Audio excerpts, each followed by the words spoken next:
New York Giants fans, it was another brutal defeat today, but I'm not even really focused on that because, like I've said before, the mission is the mission, right? The goal is the number one draft pick. I don't like it. I don't like intentionally losing, but I understand that is what the populace wants done. That is probably what this coaching staff and the front office wants done. So here's where we are. I don't want to focus on that. I just want to tell you, for all of you people out there that sit around and hate on Malik Nabers, you should be happy he's on this team. And I'll tell you why right now. I'm Coach Gene Clemons, and I have a giant issue. 3, 2, 1.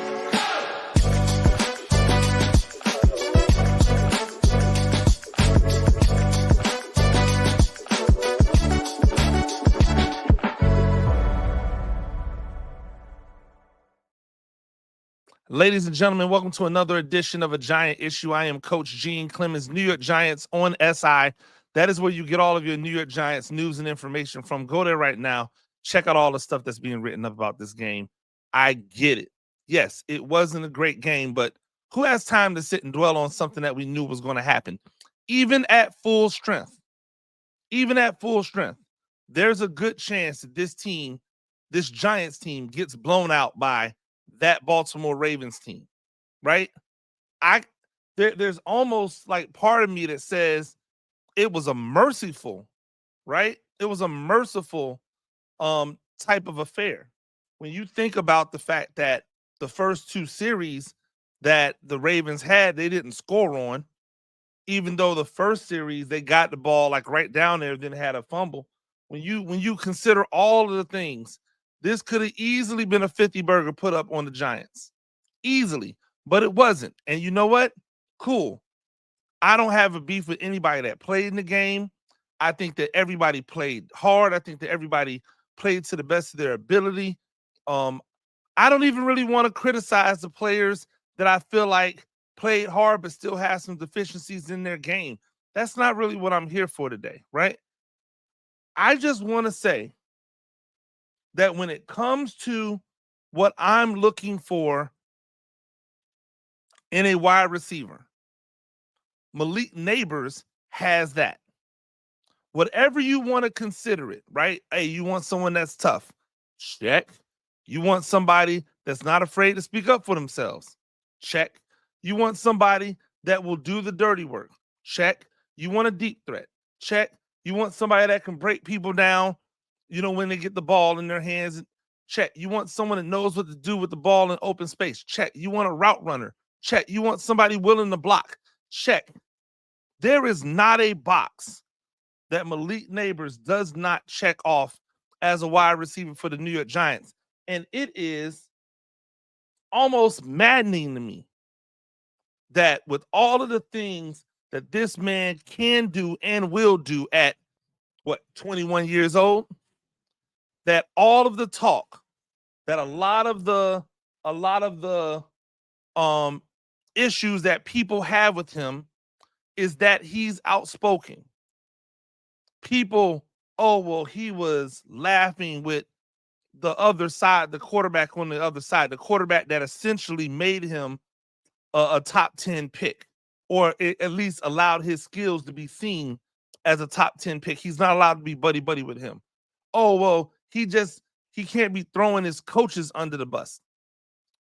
I don't think he threw any coaches under the bus. He kept it a bill. He kept it a bean about the coaches. But everything that you can like about a wide receiver, you have to like about Malik Nabers.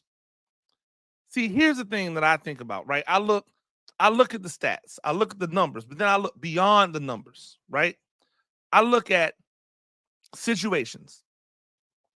Malik Nabers was brought in to be the number one, had the number one hype put on him from the moment like he hit the ground, right? From the moment he stepped on the field as a giant, he had the stigma of being the number one guy, right? They were already trying to put him up there with the Jamar Chases and the Jeffersons and the elite of the elites. without him ever playing it down. That is a lot to live up to, ladies and gentlemen. And by the way, not very smart. Not very smart. I kept saying to anybody that would listen, hey man, y'all think it's a little bit premature to, just crown this dude as the wide receiver one before he ever takes a snap in the NFL? No, it's okay, cool. So he had that pressure. He had to deal with that pressure, work through that pressure. Then he had to learn the game, right? He had to learn the game. This is what's going on in the game. This is how the game goes. This is how to be a professional. It's another level from what you've done as a collegiate, even though the times there were starting to transform into feeling more professional. It's still not, right? He had to deal with money. Yeah, he probably had some money at LSU. They broke him off, right? Nothing like you're going to have when you're a top 10 pick in the NFL, right? So he had to learn all of these things. He had to learn how to deal with teammates. He had to learn new coaches. There was a learning curve for him, right? He's doing all of these things underneath the spotlight that is New York City. Underneath the spotlight that is New York City, a place where every fan, every media member will tell you, oh my gosh, it's harder to play here because the lights are brighter. The heat is, it's more pressure. People are going to hold you accountable. And about as soon as he touched foot on the football field in a real game, he started getting criticized. Not doing enough. Oh, he's good 1 minute, he's great 1 minute, he's going to be the savior the next minute. Then he's a cancer.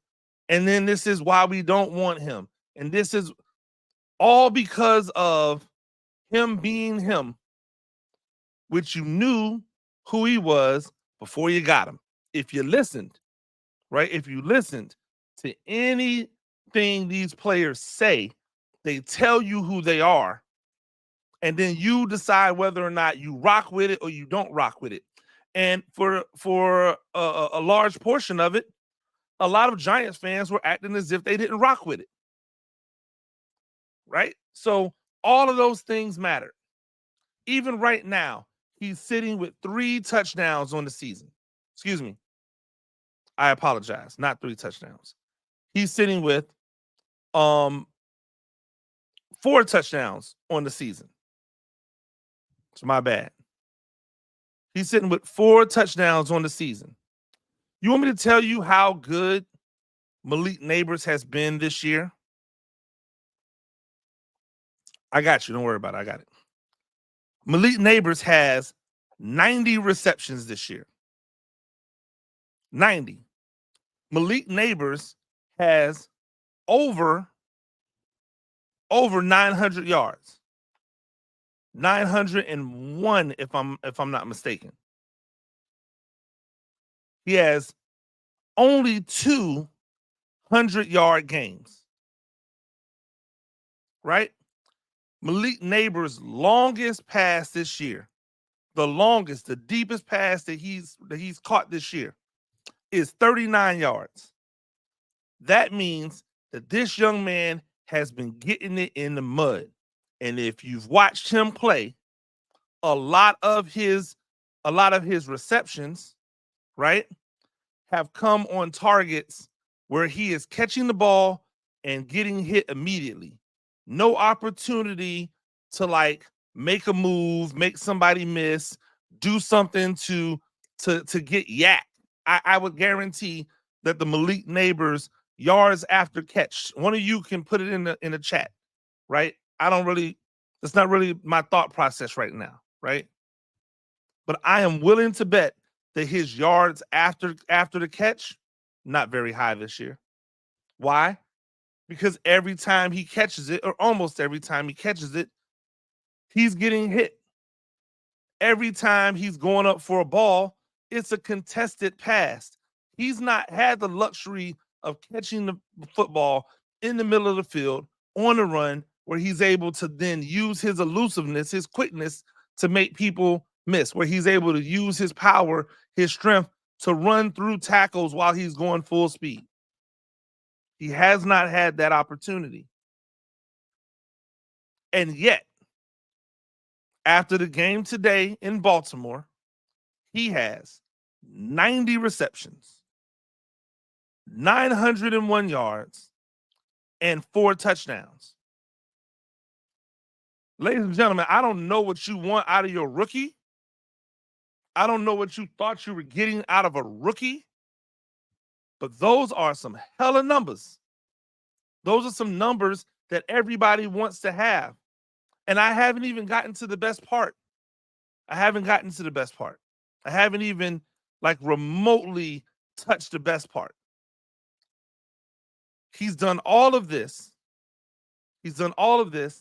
In an offense that has been disjointed all season. He did this while missing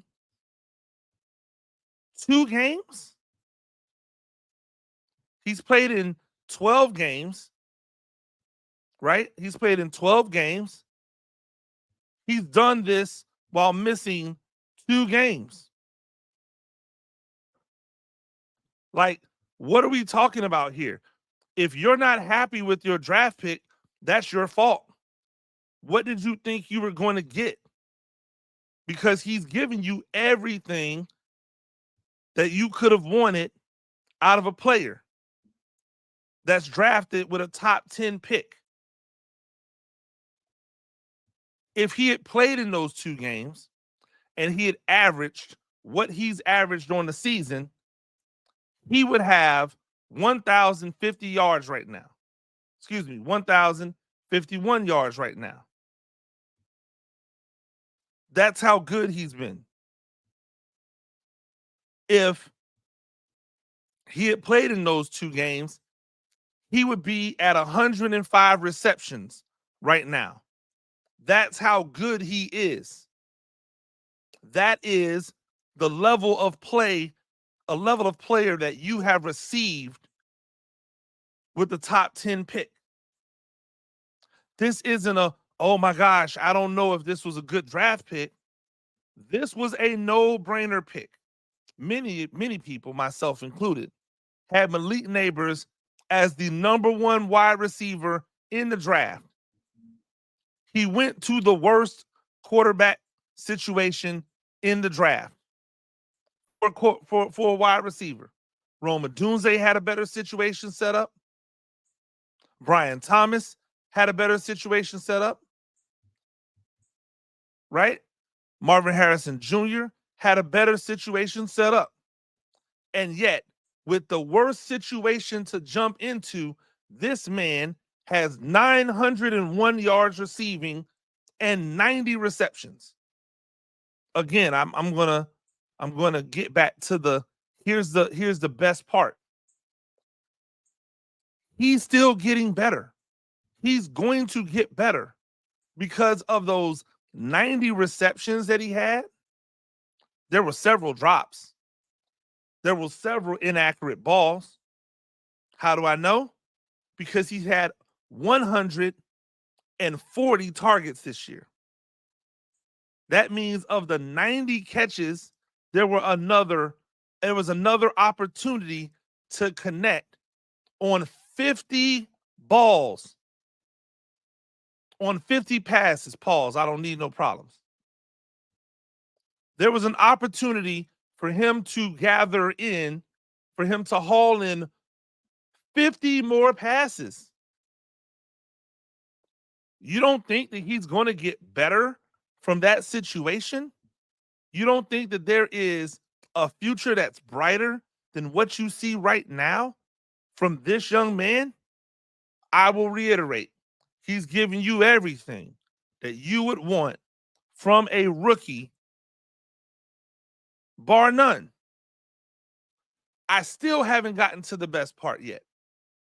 He's done all of this in 12 games while still leaving a ton of meat on the bone, right?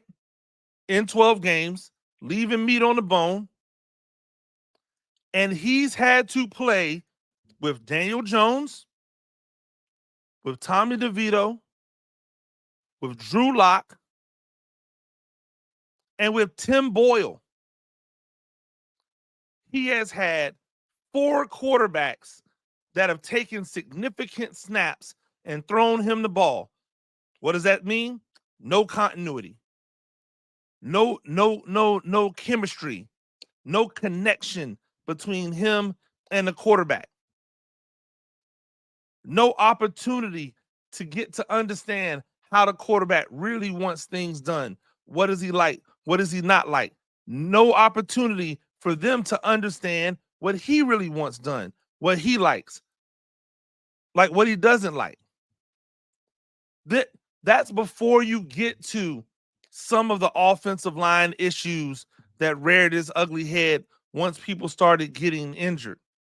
That's before you get to some of the route combinations that were put together for him to run, where it seemed as if, yeah, he's the primary guy, but he is like the quick check down guy, while other guys have routes that seem to be more dynamic that could get the ball to them on the run. That's before you get to any of this. He had a bad Daniel Jones this year, a bad Tommy DeVito this year, a bad Drew Lock this year, and a bad Tim Boyle this year. None of those quarterbacks have been good. None of those quarterbacks are going to be starting in the NFL next year or ever, unless it's a spot start because somebody got hurt. All of those quarterbacks are likely to be career backups from here on out. Hey, DJ included. I know some of y'all don't want to hear it, but DJ included. He just went to Minnesota. Where is he going next year that's going to give him a chance to start? I'd love to see it. Can he find footing somewhere, get lucky? Yeah, I guess so. I guess so. But the odds aren't with him, right? The odds aren't with him. Carson Wentz, a far superior talent to Daniel Jones, couldn't find footing after he flamed out in Philadelphia. Baker Mayfield only found success because he was lucky enough to go to a system that had already been set up for him to come in and just manage because they had talent everywhere. And as soon as the talent gets hurt, guess what we see Baker Mayfield do? Start to regress to the mean. Right? People are saying that Andy Dalton, I mean, not Andy Dalton's out there, but the other quarterbacks that are out there that are getting second chances, that they may have an opportunity to be starters somewhere else. Cool. Who's going to give Daniel Jones that second chance? I don't see it. And because I don't see it, it tells me it's most likely not going to happen unless there's a bunch of unforeseen instances that happen that make it possible. But this is what Malik Nabers has been dealing with all year. I don't care about planes flying over the stadium saying fire everybody. I am on record as saying whatever you do, it has to be in tandem. You can't say we're going to keep the GM, but we're going to fire the head coach. And you can't say we're going to keep the head coach, but we're going to fire the GM. Whatever has to happen to both of them. And once the season is over, that first episode after the season is over, I will tell you what I would do if I was Mara and I had to make a decision about the direction of my football team. I'll save that for the end of the year. I don't like to put the cart before the horse. Right? But that's regardless of all the theatrics that people are trying to do. That's regardless of people trying to take shots at the front office and at the coaching staff for these games that they're losing when those same people were out here saying tank, tank, tank, tank. Well, guess what? The Giants got help today. The Cowboys won a game they had no business winning, right? They should not have won that game. Not if they were trying, to do something.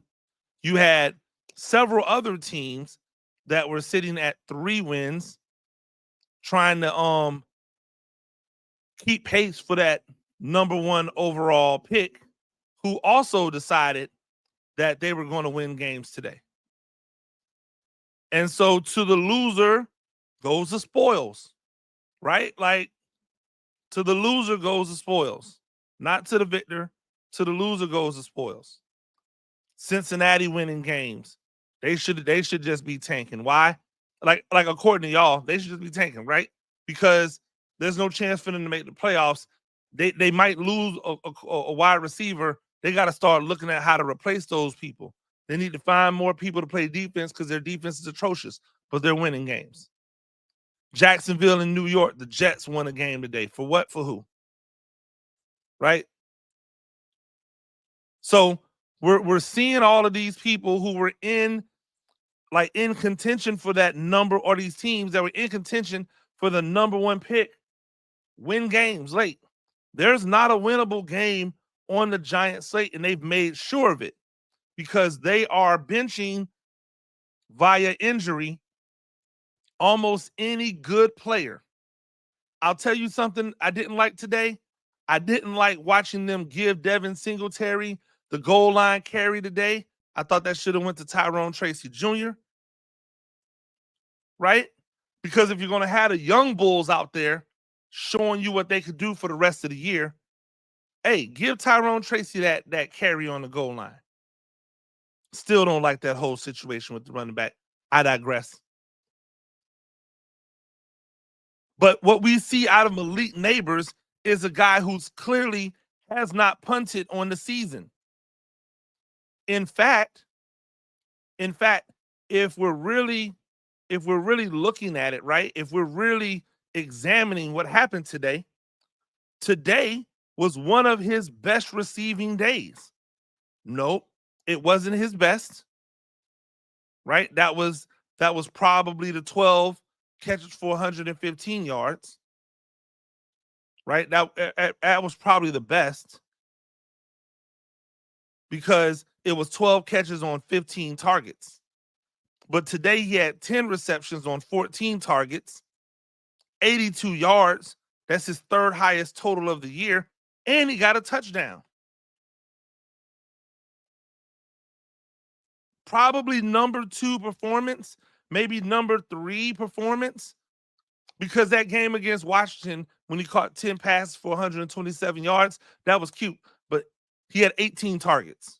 So that means he almost didn't catch almost as many targets as he did catch them. That's not good to me. Right? I told you, look beyond the stats. That was early in the year too, versus the Washington defense that was spotty. But this performance by him only proves once again that he is who you thought he was when they drafted him. He is a legitimate wide receiver number 1. He's going to finish the season over 1,000 yards barring injuries. He's going to finish the season over 100 receptions barring injuries. And he's going to do that while not playing 17 games. Say what you want, but to me, I want to be in that neighbor. I want to be in that neighborhood. I want him to be my neighbors. Right? I want him to be my neighbors. If you can't feel good about anything from this season, you should feel good about Malik Nabers as your 1st round top overall draft pick. If you can't feel good about anything else, don't give me, oh, we should have taken Drake May or we should have found a way to take another. You didn't. So it doesn't matter what you didn't do. What you did do is take the best wide receiver in the draft, and it has bared itself out over the time. I know a lot of people like Brian Thomas. I like Brian Thomas too. He's not Malik Nabers. I know a lot of people like Marvin Harrison. I like Marvin Harrison too. He's not Malik Nabers. You got you one, New York. Now let's try not to push him away the way that you pushed another enigmatic on wide receiver away, a personality away in the past. Let's try to do things different. Let's try to learn from history, right? And don't be doomed to make the same mistakes that we made in the past over again. You've got one. Now you want to make sure that you keep one. That's all the time we had today. New York Giants on SI. That is where you go to get all of your New York Giants news and information. Definitely go over there and check it out. While you're at it, make sure you go over here to the New York Giants on SI YouTube channel. Hit the subscribe button. I know I be saying it all the time, and then I give you a couple, but I'm fully loaded this week. I've got a lot to say this week, and I'm going to say it. Hopefully you guys are ready to listen to it. I'm not going to dwell on the losses. I'm looking for positives from the game. And the first one I see, Malik Nabers is that guy, and every New York Giants fan should be happy that he's here. Until next time, I'm Coach Gene Clemons, and I have a giant issue.